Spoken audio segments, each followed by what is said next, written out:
Ռուսաստանի կողմից որոշակի գործողությունները ինչ ազդեցություն կունենան։ Մեր հիմնական մտավախությունները գալիս է արտաքին գործոնների ազդեցությունից։ Ռուսաստանի հետ մեր հարաբերությունները Առնվազն 3 անգամ Կենտրոնական բանկի նախագահը հայ-ռուսական հարաբերությունների ճակատագրով է պայմանավորում Հայաստանում տնտեսության հնարավոր փոփոխությունները։ Հետևաբար նաև Ռուսական շուկա արտահանումների սահմանափակումների պատճառով վտանգված է Հայաստանի համախառն ներքին արդյունքի 2%-ը, թեպի Ռուսաստան արտահանումներից ստացվող եկամուտը Հայաստանի հնայի 6%-ն է։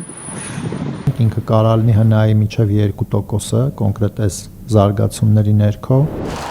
0.6% գնանկում է սպառնում ռուսական շուկայում մերժված Հայաստանում մնացած ապրանքներին, եթե դրանք այլ շուկաներում չհայտնվեն, հայտնում է Կենտրոնական բանկի նախագահը։ Եթե օրինակ չստացվեց փոխել շուկաները ու մենակ մնացինք բացառապես Ռուսաստանի շուկայի վրա, այդտեղ ազդեցությունը գնանկումային մեր գնահատմամբ կարող լինի մինչև 0.6%։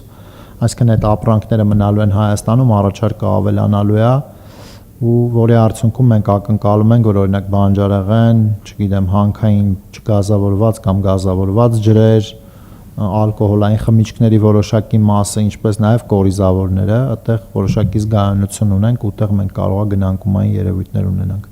Եթե հնարավորություն եղավ փոխել շուկաները, այսինքն մեր արտահանումը չտուժեց դրա արդյունքում, ապա այս էֆեկտները ավելի մեղմ կլինեն։ Իսկ որքան է հավանականությունը, որ ռուսական շուկան 80-90%-ով կփոխարինվի այլ շուկաներով, Գալստյանն այդ հարցի պատասխանատու է համարում էկոնոմիկայի նախարարությանը։ Կդժվարանամ պատասխանել այդ հարցին, որովհետև չգիտեմ, այդ մի քիչ էկոնոմիկայի նախարարության տիրույթի հարց է։ Դեֆլյացիոն գնանկման ռիսկեր տեսնում է Կենտրոնական բանկի նախագահը, իսկ դա ուղղակի ազդելու է դրամի արժեքի վրա։ Արտահանման նվազման պատճառով այլ փոխարժեքների ներհոսք Հայաստան չի լինելու։ Դրա հետևանքով արժեզրկվելու է դրամը։ Արդյոք մենք տեսնում ենք, որ կան դեֆլյացիոն ռիսկեր էմբարգոյի արդյունքում, այո։ Կենտրոնական բանկի նախագահի խոսքով փոքր է հավանականությունը, որ ռուսական գազի գնի բարձրացումը հանգեցնի Հայաստանում գազի գնի բարձրացման։